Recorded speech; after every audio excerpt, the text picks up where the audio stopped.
Assalamualaikum warahmatullahi wabarakatuh. Kami mahasiswi dari Universitas Muhammadiyah Pekalongan Pekalongan, program studi sarjana keperawatan kelas 6A akan melakukan video operan jaga. Saya Niken Tisnawati sebagai Karu. Saya Fadi Aryani sebagai Katim 1. Saya Berlian Citraniarji sebagai tim perawat pelaksana 1. Saya Ravena Azalia sebagai Katim 2. Saya Lulu Fitrisari sebagai penanggung jawab SIF. Baik, langsung saja kita mulai. Assalamualaikum warahmatullahi wabarakatuh. Waalaikumsalam warahmatullahi wabarakatuh. Bagaimana kabar rekan-rekan ini semua?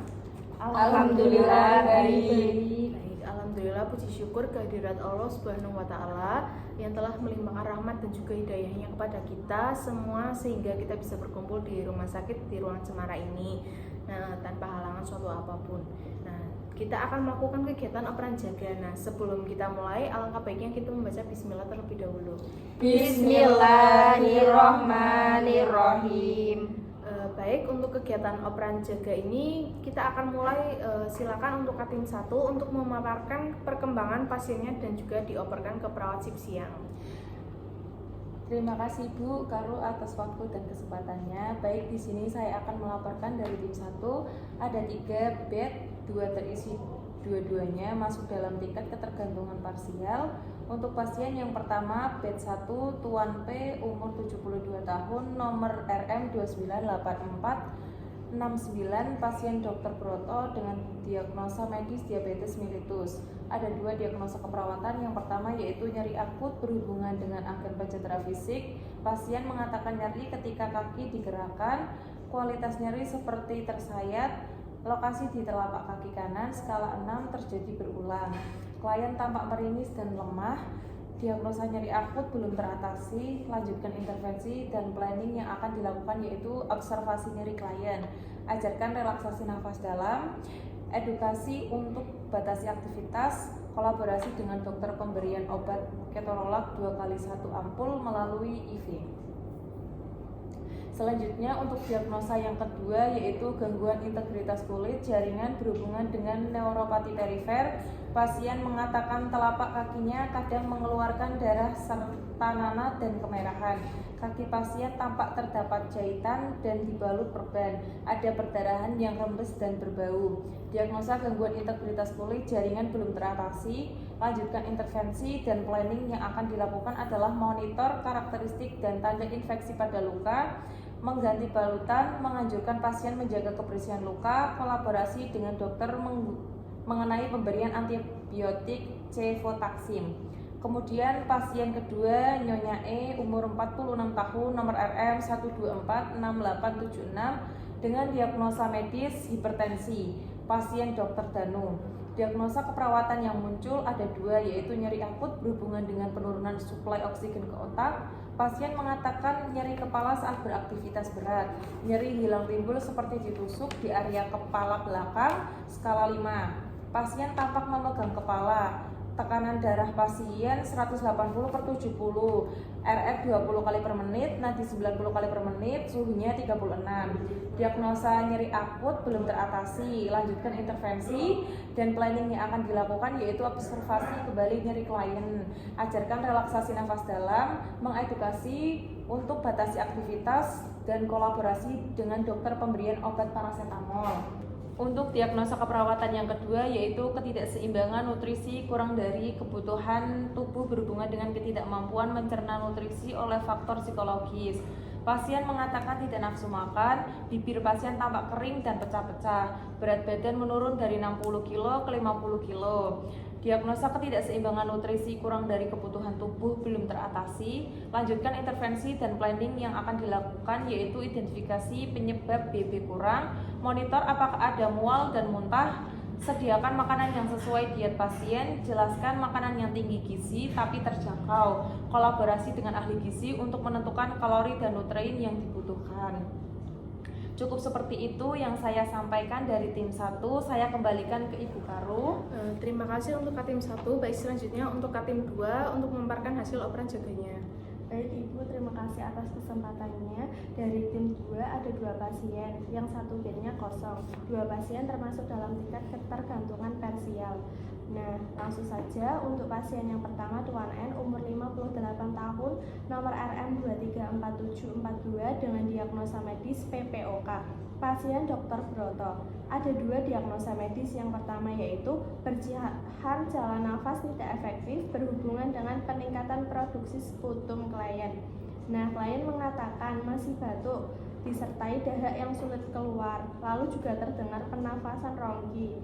Diagnosa bersihan jalan nafas tidak efektif belum teratasi, lanjutkan intervensi dan planning yang akan dilakukan yaitu observasi kepatenan jalan nafas, lakukan batuk efektif, anjurkan klien minum air hangat, kolaborasi dengan dokter, pemberian Ambrokol 30 mg dalam 3 hari 1 kali melalui oral. Kemudian diagnosa yang kedua yaitu gangguan pertukaran gas berhubungan dengan kekurangan suplai gas klien. Klien mengatakan masih sesak nafas serta pusing. Klien tampak terpasang oksigen dengan nasal kanul 3 liter, SPO 88%, RR 28 kali per menit.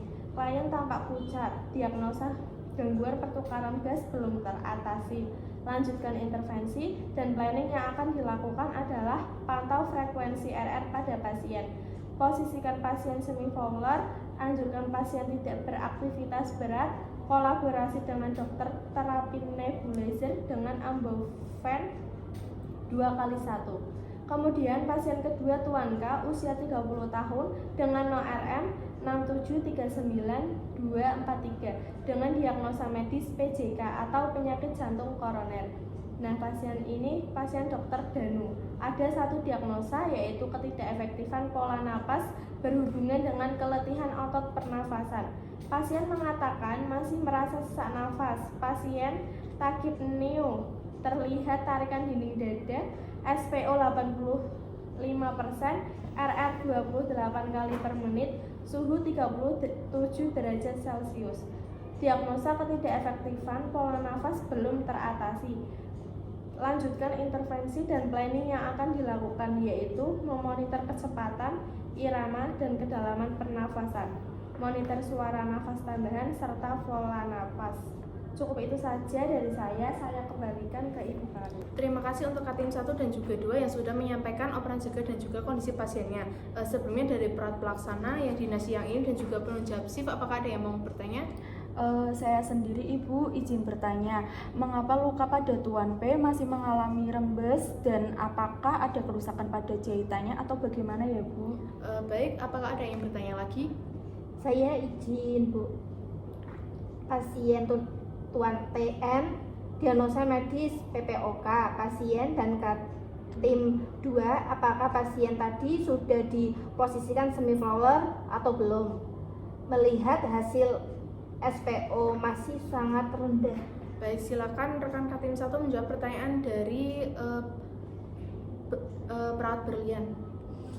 Sebelumnya terima kasih pada perawat berlian dan Ibu Karu. Jadi alasan merembesnya luka pada Tuan P karena proses penyembuhan luka pada pasien cukup lama. Dilihat juga dari faktor usia Tuan P yaitu 72 tahun. Selain itu pasien juga masih sering bergerak sehingga hal-hal itu menghambat penyembuhan luka dan terjadi rembes seperti itu Bu. Baik, selanjutnya Katim 2 silakan boleh menjawab pertanyaan dari perawat Lulu. Baik, saya akan menjawab pertanyaan dari perawat dulu. Pasien itu sudah diposisikan semi-fowler nurse, namun pasien sering berubah posisi untuk melakukan aktivitas seperti makan dan beralih posisi dari duduk ke berbaring atau sebaliknya, sehingga pasien bisa saja lupa atau susah kembali ke posisi yang dianjurkan, yaitu posisi semi-fowler. Maka dari itu memang kita harus sering observasi ke pasien untuk mengecek apakah posisinya sudah betul. Begitu nurse, apakah ada yang ingin diklarifikasi lagi? Baik, sudah cukup. Baik, terima kasih kepada rekan-rekan semua yang telah menyampaikan kondisi pasiennya serta yang sudah bertanya. Sebelum kita melanjutkan ronde keperawatan kedua ke bed pasien, di sini saya akan ada masukan untuk Katim 1 dan juga 2. Untuk kondisi pasien Tuan P dengan diagnosa medis diabetes mellitus, ada masukan dari saya. Nah, lukanya kan susah sembuh ya, dikarenakan faktor usia juga. Nah, sehingga kita perlu memberikan edukasi pada keluarga agar menjaga lingkungan yang dapat menimbulkan infeksi. Nah, karena memang dilihat dari faktor usianya sehingga luka susah sembuh, jadi kita juga harus memberi informasi yang akurat. Nah, kemudian untuk Tuan K dengan diagnosa medis PCK bisa ditambahkan planning untuk kolaborasi dengan dokter pemberian terapi nebulizer untuk mengurangi sesak nafas dan juga membantu pola nafasnya itu agar membaik. Baik, sebelum kita mengakhiri operan jaga kita ini, kita lihat kondisi pasien secara langsung ke bed dulu ya. Mari. Assalamualaikum Ibu. Baik Ibu, di sini kami akan melakukan operan jaga dari saya yang jaga pagi kepada Ibu Berlian selaku perawat yang jaga siang nanti. Di sini saya shift pagi sudah selesai, kemudian dari jam 2 siang sampai jam 9 malam nanti yang mengasuh Ibu perawat Berlian ini ya Bu. Iya. Jadi nanti jika ada apa-apa, Ibu bisa panggil Suster Berlian. Seperti itu ya Bu. Kalau begitu saya pamit terlebih dahulu ya Bu. Assalamualaikum. Waalaikumsalam. Assalamualaikum Bu. Waalaikumsalam. Selamat siang. Ya, baik Bu, di sini saya akan melakukan operan jaga nggih. Yang saya kan tadi jaga pagi, saya akan limpahkan kepada perawat Lulu yang jaga pada siang hari ini, pukul 2 siang sampai 9 malam. Nah, di sini saya shift pagi sudah selesai. Nanti pada pukul 2 sampai 9 malam yang akan mengasuh Ibu itu perawat Lulu. Jika Ibu ada apa-apa nanti bisa panggil perawat Lulu nggih. Kalau begitu saya pamit dulu nggih Bu. Terima kasih. Assalamualaikum.